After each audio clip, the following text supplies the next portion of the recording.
back to our weekly update. I'm Charlotte McLeod with the Investing News Network, and this is your quick look at the stories we've been covering that you need to hear about.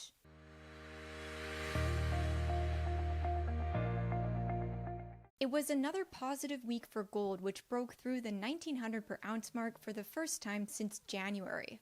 Congratulations to anyone from our poll last week who thought the yellow metal would reach that milestone during the month of May. Gold's price uptick has been attributed in part to dovish comments from the U.S. Federal Reserve.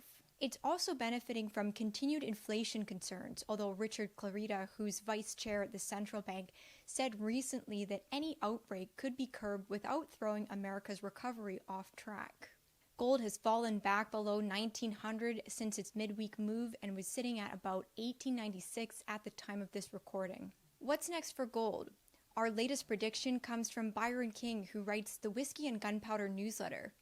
He thinks the precious metal will reach 2,000 in 2021, possibly as early as this summer. With that in mind, we asked our Twitter followers this week if they think that's possible. The poll was ongoing at the time of this recording, but most respondents said they think that it is. We'll be asking another question on Twitter next week, so make sure to follow us and share your thoughts.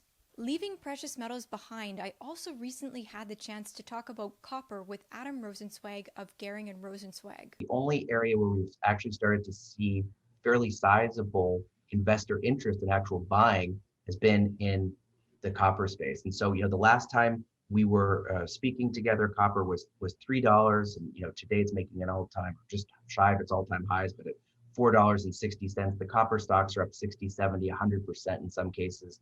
And I think the bull market here is very real and it's just getting started. I last caught up with Adam about 3 years ago when his firm was calling for copper to rise as high as $10 per pound during the current cycle. With the red metal reaching new all-time highs, I wanted to check back in with him and get his updated thoughts. Adam is still very bullish on copper, which he now believes could breach $10 and possibly rise as high as $15 during this cycle. He spoke extensively about supply and demand fundamentals, and perhaps most notably said that in his opinion, the next leg of the copper bull market will be driven by supply challenges. The interview is definitely worth a watch if you're curious about the outlook for copper. We're going to wrap up once again with psychedelics, where INN took a look this week at red flags for investors. While the experts we spoke to remain optimistic about the potential for this emerging industry, they said it's important to be cautious because it's so young and has quickly attracted a large number of new companies. Matt Carr of the Oxford Club explained that most psychedelics companies are looking to follow the pharmaceutical model of drug development, meaning that it's important to see a long-term roadmap. He believes a steady CFO is indicative of a solid business plan and sees auditor changes and delays in financial reports as warning signs. Matt would also be wary of management teams with no skin in the game. That's all for this week. If you like this video, make sure you subscribe to our channel and turn on notifications so you don't miss future updates and interviews.